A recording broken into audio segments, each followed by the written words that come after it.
fenómeno que fue de todo menos marginal en la vida de los antiguos romanos fue el determinado por las luchas de gladiadores.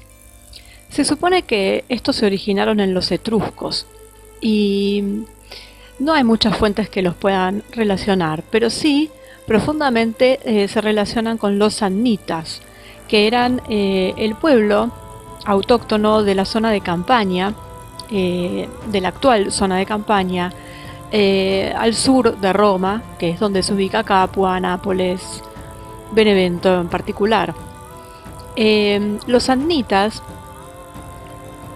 utilizaban este tipo de combate como rito funerario propiciatorio y lo llamaban munera, de munus, que quiere decir ofrenda votiva o sacrificio por los muertos, y se celebraba para apaciguar la ira de los dioses del inframundo y la inquietud de los fallecidos.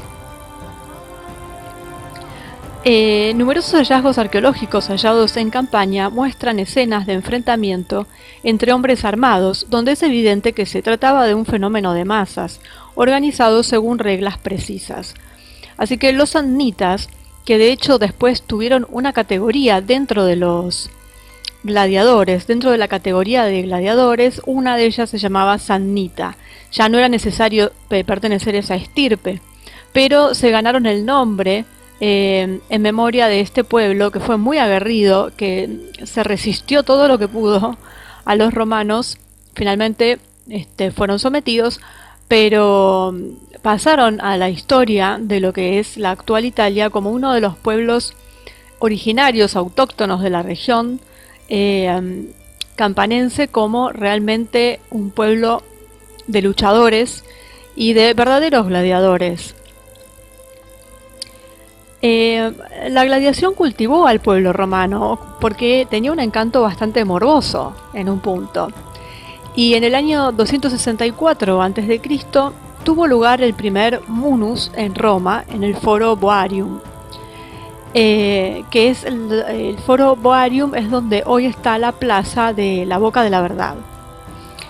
Y quien nos lo cuenta es Tito Livio, que escribió en sus anales que después de la muerte de Marco Emilio Lépido, que había sido augur y 2 veces cónsul, sus 3 hijos, Lucio, Marco y Quinto, dieron juegos fúnebres durante 3 días y exhibieron 22 parejas de gladiadores en el foro.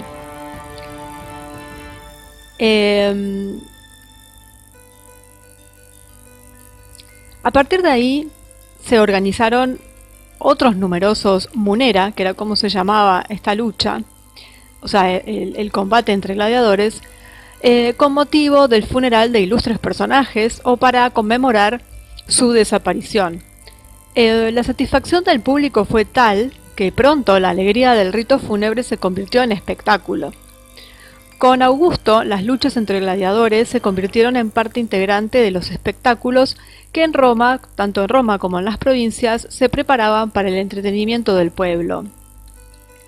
Los entretenimientos que se llevaban a cabo en los circos. Los emperadores y los aristócratas, también para atraer el favor del pueblo, hicieron todo lo posible por ofrecer suntuosas actuaciones, inmortalizadas en los versos de los grandes escritores de la época, como Suetonio, Juvenal, Marcial y otros. La multitud acudió en tan cantidad que fue necesario construir edificios especiales de gran capacidad, los anfiteatros. Esta pasión que abrumaba a la gente iba en detrimento de otros espectáculos, especialmente el teatro. Y se dice que en el año 160 a.C., el público, en mitad de la representación de la obra Escira de Terencio, abandonó el teatro para seguir las luchas ofrecidas por el hijo de Emilio Paulo, que se estaban llevando a cabo en un lugar cercano. Los gladiadores eran prisioneros de guerra o esclavos, o criminales condenados a muerte, pero también podían ser hombres libres que se sometían al aucturamentum, una especie de renuncia voluntaria a la condición de ciudadano. Su reclutamiento corría a cargo del lanista, dueño de una escuela de formación, que era el amo absoluto de los gladiadores, y podía castigarlos con fuego, encadenarlos, golpearlos o incluso matarlos. Una vez alistado, el recluta pasaba a formar parte de la familia de gladiadores, con sede en un ludus, que era un cuartel equipado con cubículos para los gladiadores, un gran gimnasio para ejercicios, salas comunes y almacenes para guardar armas. Dentro de esta familia se incluía a los doctores, que eran los maestros de armas, no eran los médicos, que precisamente mucha importancia no les daban. Y generalmente eran viejos gladiadores que se retiraban del servicio activo. La disciplina era muy dura, con reglas estrictas, de tal manera que los gladiadores eran verdaderas máquinas de combate. Y se formaron varias categorías de gladiadores que tomaron su nombre de las armas que usaban, o de su forma de luchar, o incluso de su lugar de origen. Las más conocidas eran las siguientes, si bien había muchas más que de las que se conoce muy poco, llegó muy poco a nuestros días, pero había algunas más, pero estas eran las más importantes y comunes. Teníamos el tracio, que era el que luchaba a la manera de los guerreros tracios, la actual Bulgaria, usando una espada corta con hoja curva que permitía golpear al oponente en la parte trasera del cuerpo. El oplómaco, que era similar al tracio pero luchaba con lanza o con gladius, y junto con el tracio era el típico antagonista de los mirmilones. Bueno, hay que decir que el gladiador viene de la palabra gladius, que era la espada corta que utilizaban los romanos. El mirmilión usaba un escudo rectangular y su forma de luchar era similar al de los otros, pero se escondía detrás del escudo y atacaba repentinamente al oponente. Después estaba el reziario, que era uno que peleaba sin casco y usaba una red para atrapar al oponente y luego lo golpeaba con el tridente. Y luego tenemos al secutor, que se traduciría como perseguidor, que era el típico oponente del gladiador que usaba la red, y estaba armado con una espada muy afilada, tenía una armadura muy liviana y un casco sin agarraderas para esquivar la red del oponente. Y bueno, esto lo vemos incluso en los museos, ¿no? Estos diferentes tipos de casco, hay unos que son redondos, algunos se cubrían solo un hombro, en general iban con el torso desnudo, un solo tipo de gladiador, una sola de las categorías usaba una túnica. Así que cada uno tenía un rol, digamos, una manera de luchar diferente, un armamento diferente, y eso era parte del espectáculo también. Augusto fue quien prestó gran atención a la definición de la categoría de gladiadores, estableciendo para cada una de ellas las armaduras, los modos y las reglas de combate que se mantuvieron durante los siglos. Cuando había que organizar las luchas, el Munerarius, que deriva de Munera, que era el combate, era el organizador, el que alquilaba a los gladiadores a un lanista por una determinada tarifa. El día antes de los juegos se ofrecía a los luchadores una cena, la ofrecía este Munerarius, una llamada cena libre, digamos, ya que estaba abierta a todos. De esta manera, el público tenía la oportunidad de ver de cerca a los personajes famosos de la arena y evaluar el potencial de los atletas para que al día siguiente pudieran apostar mejor en los escalones de la arena. Porque no nos olvidemos que ellos, cuando se empezaban a hacer famosos, los gladiadores que iban ganando, y entonces llegaba un punto en que eran verdaderas estrellas.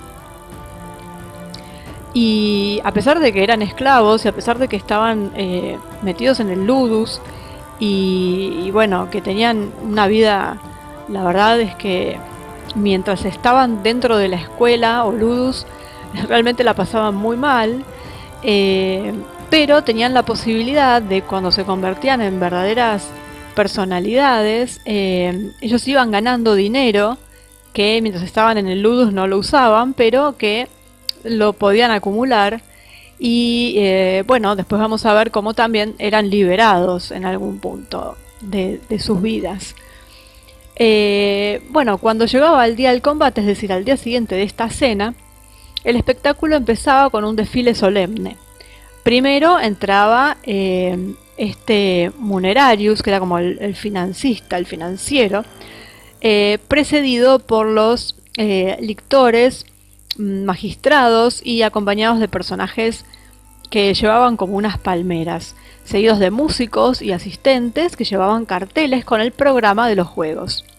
Luego entraba el editor, que era el organizador del espectáculo, seguido de asistentes que mostraban las armas de los gladiadores, los cascos, los escudos. Finalmente entraban los verdaderos protagonistas, los gladiadores, en carretas o a pie, y luego los damnati, que eran los condenados a muerte que serían ejecutados durante el espectáculo. Porque, bueno, también hay que hacer mención que los condenados a muerte eran enviados a estas luchas, y de esta manera la arena se convertía en una especie de plaza pública de ejecución, y eran ejecutados por los propios gladiadores en combate.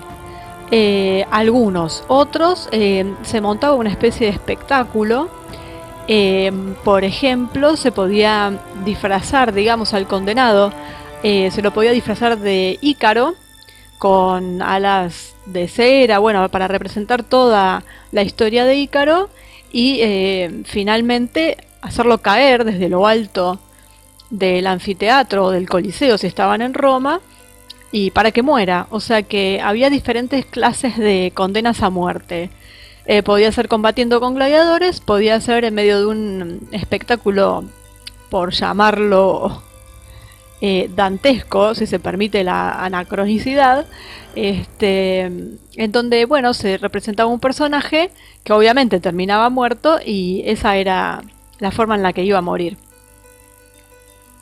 Bueno, finalmente el Munerarius, subido a la tribuna, comenzaba la munera, que por lo general, según la secuencia definida por Augusto, que empezaba por la mañana, incluía los venaciones, que era la lucha contra las bestias.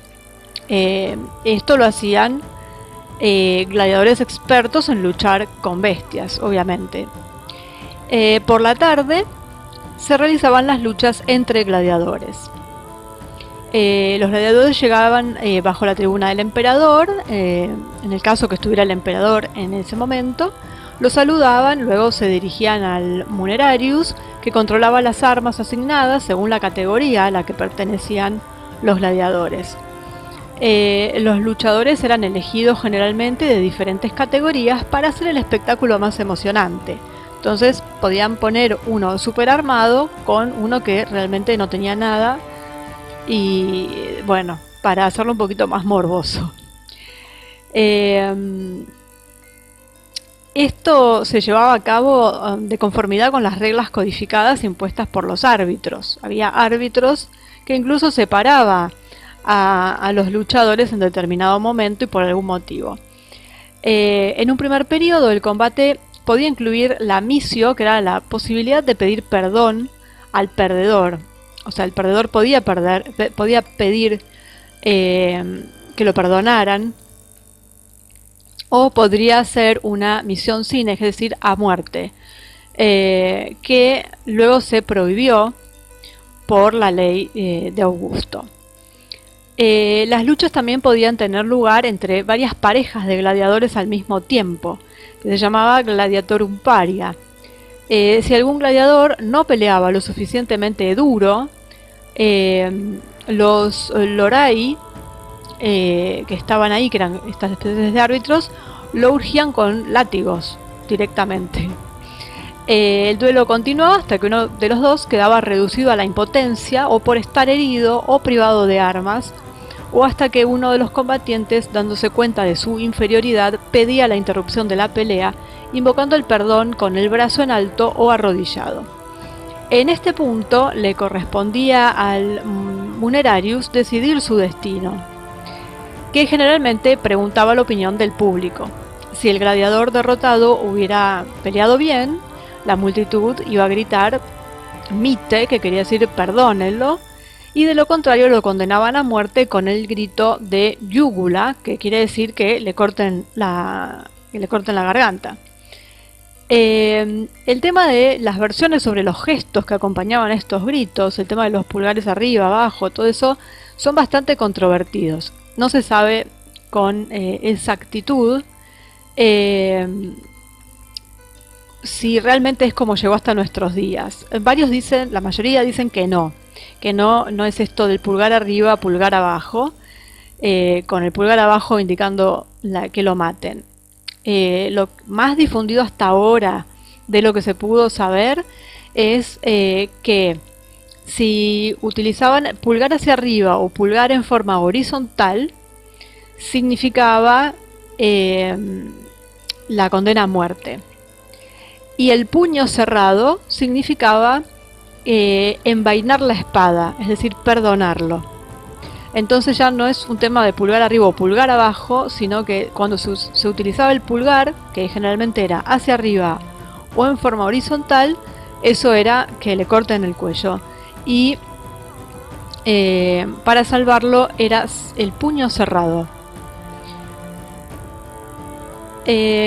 Bueno, el Munerius tenía que decidir, tenía en cuenta la voluntad del público, pero sobre todo tenía en cuenta los gastos en los que incurrió, porque de hecho, en caso de fallecimiento, tenía que pagarle al lanista, que era el dueño del gladiador, no solo el alquiler que habían pactado, sino también el valor del atleta, que generalmente era una suma desorbitante.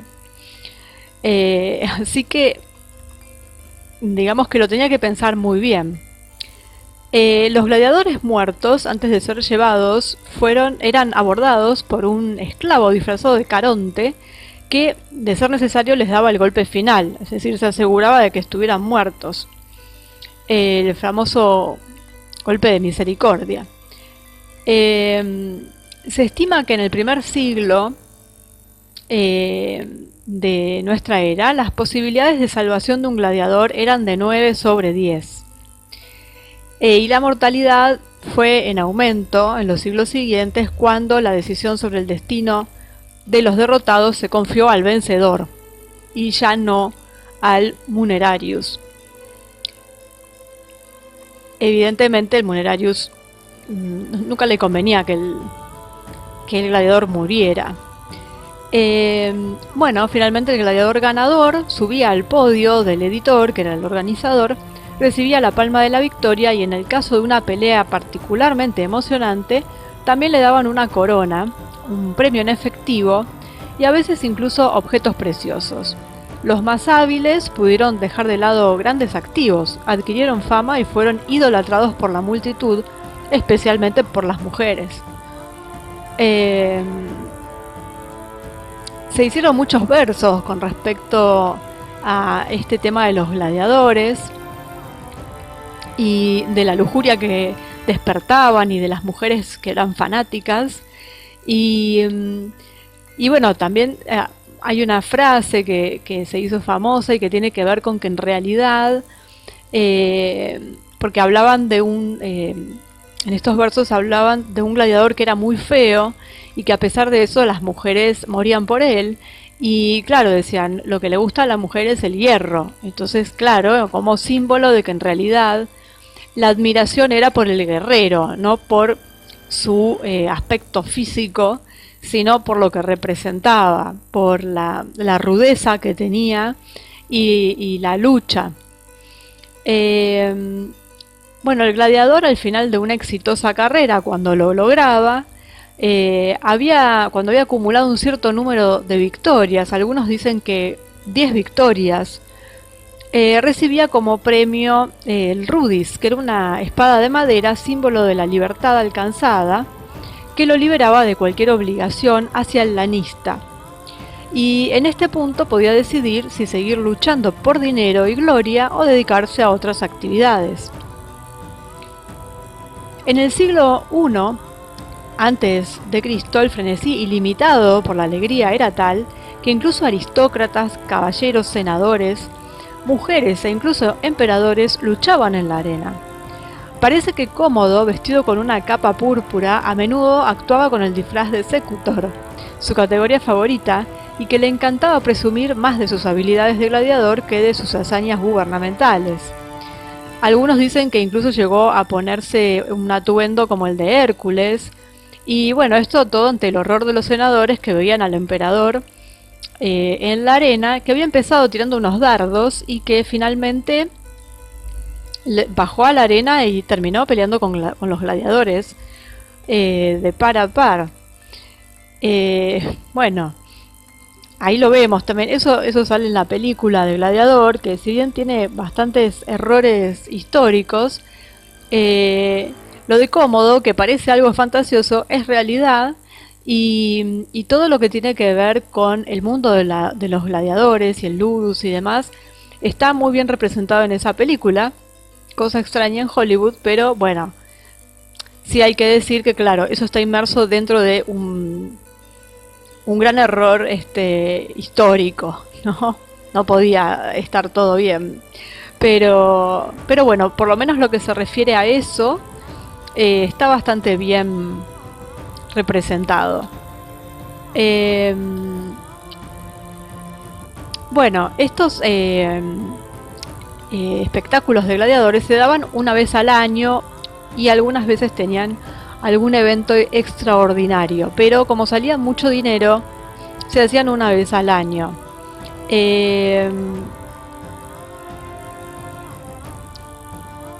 y también, digamos que muchas de las veces, y según el lugar, según la arena, si lo permitía, algunas tenían unos dispositivos por los cuales se podían hacer batallas navales, donde en el piso, digamos, de la arena se corría y había todo un mecanismo por el cual se inundaba, se llenaba de agua y entraban barcos y se representaban batallas navales, verdaderas batallas navales, y esto ya se hacía después de la lucha de los gladiadores cuerpo a cuerpo.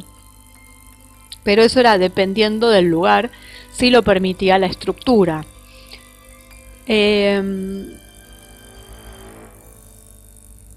A partir del siglo III hubo muchos factores para marcar el declive de lo que era la lucha de gladiadores. Una crisis económica, por ejemplo, sin precedentes, que provocó la escasez de financiación privada para el ludus, el cambio de cultura y sociedad, que los espectáculos dejaron de ser una herramienta política para ganarse el apoyo de la gente, la afirmación del cristianismo con la condena moral de las luchas, y Constantino en el 325, con el edicto de Verito, abolió la condena, es decir, que los condenados a muerte pelearan con los gladiadores, reemplazándolo por el trabajo forzado en la mina. Entonces eliminó así una importante fuente de reclutamiento para los espectáculos. En el 326 hubo un intento de prohibición de lucha de gladiadores, porque sin embargo continuaron realizándose esporádicamente hasta el 402 de nuestra era, en donde fueron abolidos definitivamente. Comúnmente se confunde este edicto de Constantino y se lo considera como que prohibió la lucha de gladiadores, y no, en realidad lo que prohibió fue que los condenados a muerte lucharan como gladiadores. Y lo que hizo fue cambiar la pena, digamos, en vez de luchar en la arena, iban a trabajar trabajo forzoso en la mina, con lo cual eran más útiles para el Estado. Porque ya, digamos que en un principio, todo lo que era espectáculo de tipo circense, obviamente era para ganarse el favor de las masas. Los espectáculos empezaron a ser cada vez más grandes, cada vez más inversión, porque lógicamente la gente demandaba cada vez más y llegó un punto en donde no era rentable. Y bueno, entonces ya no servían que mandar a los convictos o a los condenados a muerte, eran más útiles en las minas. Por eso se siguió haciendo entre gladiadores profesionales, pero empezó ya a decaer porque se empezó a hacer como algo ya más clandestino, porque desde el momento en que el imperio pasa a Oriente y pasa a ser cristiano, Entonces esto ya se vio con malos ojos y empezaron a haber restricciones hasta que finalmente sí se abolió, pero claro, pasó a la clandestinidad. Y después fue mutando, porque en realidad vemos deportes que surgen de ahí. Y bueno, digamos, esto era lo que les pasaba. Es muy curioso el tema de la gente que era libre y se metía en esto por tener deudas o porque pensaban que podían llegar a ser muy buenos como gladiadores y que con unas 10 victorias a partir de ahí podían hacer mucho dinero, que era cierto, pero había que llegar, había que sobrevivir, no solo a los combates, sino a la vida que tenían que llevar en los ludus. Eh, Así que, bueno, una pequeña mención para estos luchadores, donde ya vemos que tenían, si bien tenían sus recompensas en un punto, la verdad es que no sé si valía la pena, y ahí estuvo la rebelión de Espartaco y sus compañeros, ¿no? Está bien que ellos habían sido eh, esclavos, pero en un punto siempre se fue esclavo por más que uno entrara ahí voluntariamente, porque una vez que entraba perdía su estatus de ciudadano y todos sus derechos. Eh, Así que bueno, para conocer un poquito más sobre que había categorías, había reglamento, había árbitros, es decir, era un deporte con todos sus ingredientes. Eh, y bueno, esto del pulgar arriba, pulgar abajo, que sabemos que no es exactamente como llegó hasta nuestros días, pero tampoco hay una certeza de cómo era realmente, aunque tenemos esta versión del puño cerrado y del pulgar arriba, pulgar horizontal, con lo cual la verdad es que hoy en día usamos siempre el pulgar para arriba, pensando que eso es ok, o sea que está bien, y en realidad parecería ser que no, que simplemente el pulgar para abajo no existía. Era simplemente pulgar arriba, pulgar horizontal. Y nos pasamos el día poniendo el pulgar para arriba. Bueno, nada. ¿Qué va a ser? Son esas cosas que siguen estando tergiversadas y de las que tampoco tenemos certeza, porque todo está en una gran incertidumbre con lo que respecta a la historia. Así que bueno, seguimos en Roma y dejamos a los gladiadores ya y, y vaya un homenaje para estos hombres que la verdad dejaban la vida, aunque tuvieran un gran porcentaje de salvarse si dependía del organizador y de quien los financiaba, pero que cuando se trataba de su oponente el porcentaje caía. Así que bueno, para aquellos guerreros